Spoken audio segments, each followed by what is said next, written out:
a cúpula do partido de pegar R$1,5 bilhão. Vamos ver os 8 denunciados? Olha só, o ex-presidente Lula aparece na denúncia como chefe e grande idealizador do esquema. E em seguida, a ex-presidente Dilma Rousseff vem como a grande negociadora na compra de apoio junto com os ex-ministros Antônio Palocci, Guido Mantega, Edinho Silva e Paulo Bernardo. A senadora Gleisi Hoffmann, atual presidente do partido, e o ex-tesoureiro João Vacari Neto completam a cúpula petista de denunciados. Rodrigo Janot mostra como os acusados montaram uma rede de arrecadação de propina no governo, principalmente via Petrobras. O ex-presidente Lula foi apontado como líder do esquema e, por isso, se condenado, pegaria uma pena maior, não é, Juliana?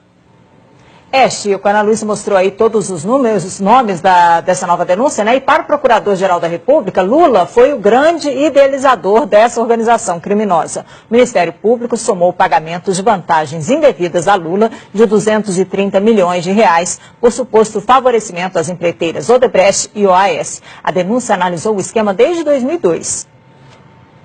A cúpula do PT cometeu, pelo menos durante 14 anos, crimes contra a administração pública, segundo o Procurador-Geral da República. Na denúncia, ele fala que o esquema envolveu órgãos como Petrobras, BNDES e Ministério do Planejamento e que o esquema permitiu que os 8 petistas recebessem de propina quase R$1,5 bilhão.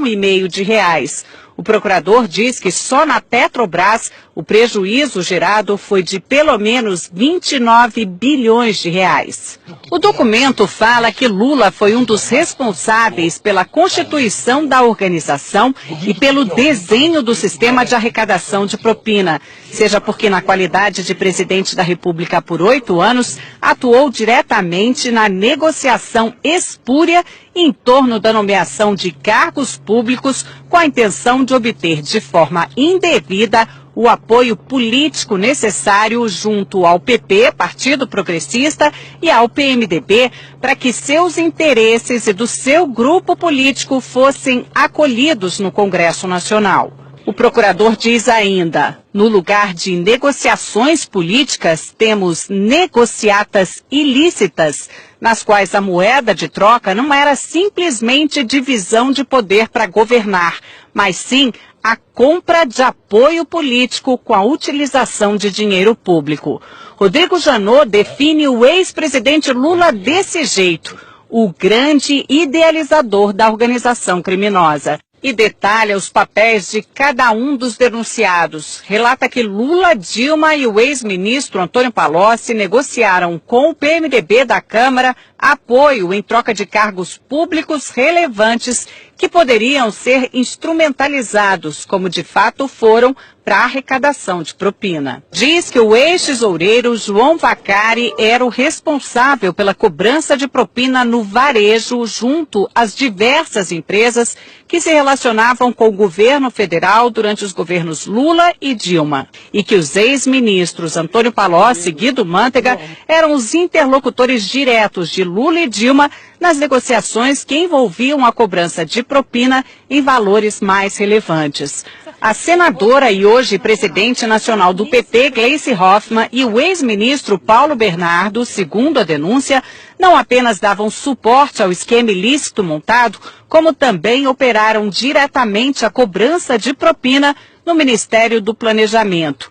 Diz ainda que Gleisi foi uma das mais beneficiadas nos esquemas ilícitos mantidos pela organização criminosa na Petrobras, no Ministério do Planejamento, junto ao Odebrecht e a JF. O procurador fala que o ex-ministro, hoje prefeito de Araraquara, Edinho Silva, teve uma participação mais relevante na organização na qualidade de coordenador da campanha presidencial de Dilma de 2014, quando substituiu Vacari na missão de arrecadar valores ilícitos em benefício daquela campanha. E afirma que a ex-presidente Dilma integrou a organização desde 2003, quando assumiu a convite de Lula o Ministério de Minas e Energia. A denúncia afirma que desde ali contribuiu decisivamente para que os interesses privados negociados em troca de propina pudessem ser atendidos, especialmente no âmbito da Petrobras, da qual foi presidente do Conselho de Administração entre 2003 e 2010. Outro trecho do documento diz que chama atenção a quantidade de contas correntes de propina mantidas pelos petistas junto a grupos empresariais dominantes no cenário econômico brasileiro. Foram identificadas pelo menos 5 contas instituídas em benefício do grupo político dos 8 petistas denunciados, junto a Odebrecht, JIF, OS, UTC, ao escritório de advocacia de Guilherme Gonçalves, além do ajuste de propina com dirigentes da Andrade Gutierrez. A Procuradoria quer que os 8 denunciados paguem juntos 6,8 bilhões de reais. Seriam 6 bilhões e meio de reais para a Petrobras, mais 150 milhões de reais por danos materiais e outros 150 milhões por danos morais, por lesões à ordem econômica, à administração da justiça e à administração pública. O procurador-geral, Rodrigo Janot, quer que os 8 petistas sejam condenados pelo crime de participação em organização criminosa, com pena maior para o ex-presidente Lula apontado como líder.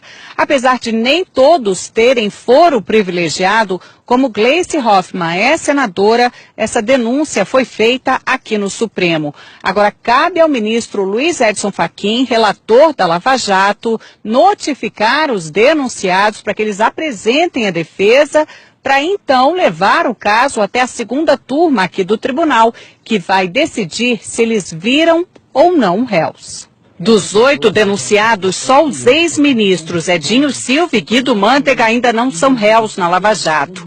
Lula já é réu em 5 ações penais, 3 em Brasília e 2 no Paraná, sendo que em uma delas já foi condenado e recorre em liberdade. No Congresso, petistas não quiseram falar de jeito nenhum sobre a nova denúncia, que acabou repercutindo em outros partidos. Que nós vimos diante da denúncia que o PT não apenas governou um país, mas uma máquina de corrupção para financiar um projeto de poder. É algo que pode dar em todos nós um certo desânimo, desencanto, mas é também algo que tem que dar alguma esperança de que pelo menos esse tipo de prática está sendo denunciado e os crimes estão sendo apurados. A assessoria de Dilma Rousseff diz que não foram apresentadas provas ou indícios de materialidade de crime e que a denúncia não tem fundamento e que caberá ao Supremo garantir direito de defesa e rejeitar a denúncia. O ex-presidente Lula disse que não conhece o teor da denúncia, que esse é mais um exemplo de mau uso das leis para persegui-lo, que não praticou qualquer crime, muito menos participou de uma organização criminosa. Afirmou que a denúncia é uma ação política. A defesa de Paulo Bernardo afirmou que não teve conhecimento da denúncia. Gleice Hoffmann afirmou que a denúncia não tem qualquer fundamento. A defesa de João Vacari Neto declarou que a denúncia é totalmente improcedente. A defesa de Guido Mantega afirmou que é no mínimo contraditório que a Procuradoria-Geral da República resolva oferecer denúncia, usando como prova basicamente a palavra de delatores, num dia em que o Brasil se depara com a disposição de delatores à dissimulação.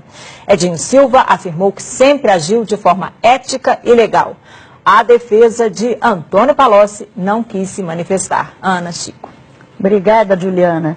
Os valores da propina impressionam demais. 1,5 bilhão de reais é dinheiro que não acaba. A gente vai a Brasília conversar com Alexandre Garcia. Alexandre, os valores são inacreditáveis, né? Pois é, as pessoas comuns não fazem ideia do que seja 1,5 bilhão, né? 1,5 bilhão atribuídos pela Procuradoria-Geral da República a 8 pessoas. Mas é mais ou menos como multiplicar aquele apartamento banco do Gedel por 30 vezes o que foi contado ontem na Bahia. E Janot, que confessou ter agido por medo e não por coragem, né, ao reagir às novas revelações envolvendo o procurador Marcelo Miller e a JBS, e que parecia atingido por uma flechada de Joesley, mostrou que ainda tem flechas e alvejou ontem, como a gente viu aí, uma parte do esquema petista, né, desde ex-presidente da República até a presidente do partido.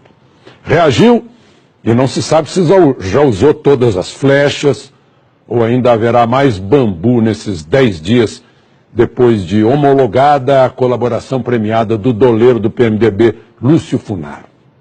Olha, aquele apartamento emprestado na Bahia cheio de dinheiro é um retrato da corrupção brasileira.